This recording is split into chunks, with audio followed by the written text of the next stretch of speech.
Unfortunately, a lot of things that we do these days, from surveys to how we save and invest our money, points to very little enthusiasm for the future, which means we're all kind of pining for the past. So what part of the past do we find most fascinating? And if given a chance to return, well, actually it depends on people's age and sometimes their political affiliation. This is according to a poll from YouGov in The Economist magazine.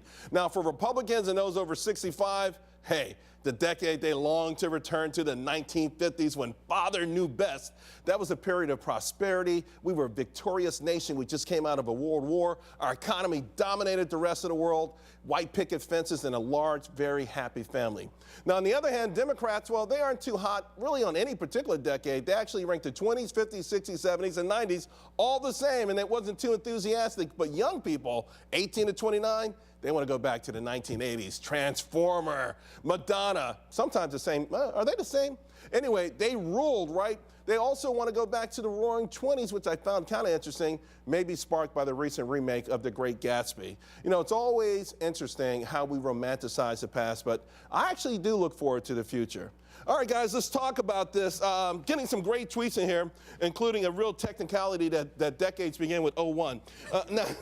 Now, having said that, Jim, what decade would you go back to? Well, I would take from 55 to 65. I can't even I can't remember the early 50s, but we were still coming out of the wars and we weren't that wealthy, but you had a period of stability, growing wealth, American dominance, increasing prosperity in the country, and it was all great up until we bumped up in 65 and Vietnam started to strain our resources. So that 55 to 65. The resources, but did you like the hippie culture? Did that kind of bother you a little bit?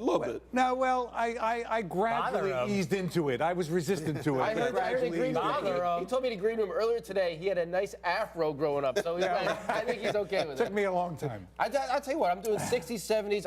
I want the hippie age. I want experimentation. I don't want to cut my hair. I don't want to shave. I just want to go back to everybody loving each other again. I think that's what's good about it. He wants to go back. I'm staying right here because I just got married. My company is growing. Things are good. Love family and friends, and I'm not falling for this gig. Although if I had to go back, all right, 90s, because great GDP growth, great low unemployment, household income, 10% increase. That was a pretty good decade. He's a real Wall Street guy right here. I would take the 90s, but I would actually take the 1890s. Those were the freest parts of our country's history. They were also the most productive. The biggest growth came before all the regulations. The Chicago World's Fair ushered in consumerism, capitalism. We had the Ferris wheel. We had the 5-story buildings, the elevator. And it was that took America this was before away Medicaid. From everyone else. Great point. What do you like, Hillary? 1980s, Ronald Reagan, big hair, Microsoft went public, bull market, fast cars. I loved it.